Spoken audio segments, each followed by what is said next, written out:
কথা শোনার সাহস আছে তো? নমস্কার সবাইকে, পিতৃ স্টোরি হাউসের 39 নম্বর এপিসোডে তোমাদের সবাইকে স্বাগত জানাচ্ছি। আজকে যে ঘটনাটা আমি তোমাদের জন্য নিয়ে এসেছি, সেই ঘটনাটা হচ্ছে একটা অভিশপ্ত নদীর ধার। সেই নদীর ধারে রাত্রেবেলা করে অনেক প্যারানর্মাল অ্যাক্টিভিটিস দেখা যায়। তো সেই ঘটনাটা আমি আজকে তোমাদের সাথে শেয়ার করব।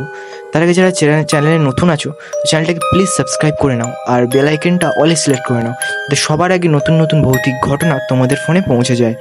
তো আজকের এই ঘটনাটার দিকে আমরা যাব। তার আগে তোমাদের সাথে যদি কোনো ঘটনা ঘটে থাকে, তো ডেসক্রিপশানে দেওয়া লিঙ্কে তোমরা নিজের সঙ্গে ঘটে যাওয়া ভৌতিক ঘটনা পাঠাতে পারো।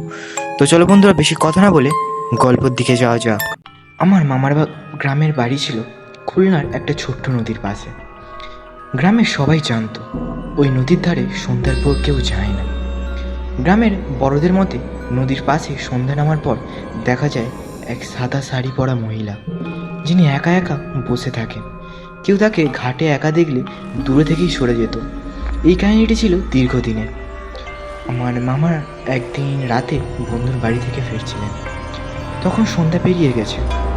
বাড়ি ফেরার সময় নদীর পথটা সবথেকে ছোট ছিল, তাই মামা সেই দিক থেকেই যাওয়ার সিদ্ধান্ত নেয়। মামা তখন এইসব গল্প বিশ্বাস করতেন না। সাহস করে নদীর ঘাটের পথ ধরে হাঁটতে শুরু করেন। কিন্তু তারপরে মামার সঙ্গে যে ঘটনাটা ঘটবে সেটা দেখার জন্য প্রস্তুত ছিল না। হাঁটতে হাঁটতে মামা হঠাৎ দেখলেন একটু দূরে নদীর ধারে একটা একটু অল্প অল্প আলো জ্বলছে। সেই আলোয় স্পষ্ট দেখা যাচ্ছিল এক সাদা শাড়ি পরা মহিলা নদীর ধারে বসে আছে।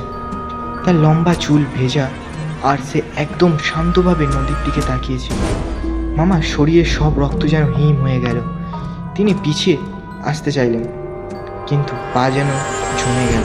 মহিলাটি ধীরে ধীরে উঠে দাঁড়ালো এবং মামার দিকে তাকালো এবং আস্তে আস্তে মামার দিকে এগিয়ে আসতে শুরু করলো। মামা চিৎকার করলো, কিন্তু গলা দিয়ে কোনো আওয়াজ বের হলো না। ঠিক তখনই হঠাৎ করে ঝড়ের মতো বাতাস বইতে শুরু করলো। চারিদিকে নিস্তব্ধতা, ভেতরে কি ওলট পালট করে দেওয়া এই ঝোড়ো হাওয়া। নদীর জলের ছিটা তার মুখে এসে লাগলো, আর বাতাসের সাথে সেই মহিলাটি যেন মিলিয়ে গেল। মামা কিছুই বুঝতে পারলো না যে এটা তার সাথে কি হচ্ছে। তিনি একমাত্র এটাই চাইলেন যে তাকে বেঁচে ঘরে ফিরতে হবে। মামা দ্রুত দৌড়তে শুরু করলেন।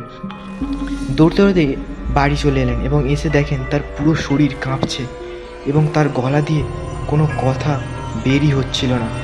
পরে গ্রামের বড়রা তাকে বলল তিনি সেই নদীর ধারে মহিলার দর্শন পেয়েছেন, যে মহিলাটি অনেক বছর আগে সেই নদীর ধারেই মারা গিয়েছিল। মামা এইটা আগে জানতো না, কিন্তু মামা এরপর থেকে আর কখনোই রাতে সেই নদীর ধারে যাননি, আর নদীর ধার থেকে আর যাওয়া আসা করাও বন্ধ করে দিয়েছিলেন। সেদিন ভাগ্য ভালো ছিল যে মামা বেঁচে ফিরেছিলেন। তো বন্ধুরা, গল্পটা তোমাদের কেমন লাগলো? গল্পটা ছোট কিন্তু সত্যি ইউনিক একটা ভৌতিক ঘটনা। তোমার যদি ভালো লেগে থাকে, গল্পটা একটা লাইক আর চ্যানেলটাকে সাবস্ক্রাইব করে নাও, আর বেল আইকনটা অলে সিলেক্ট করে নাও, আর তোমাদের বন্ধুর কাছে গল্পটা শেয়ার করতে পারো। তো আবারও ফিরে আসবো নতুন কোনো ভৌতিক ঘটনা নিয়ে।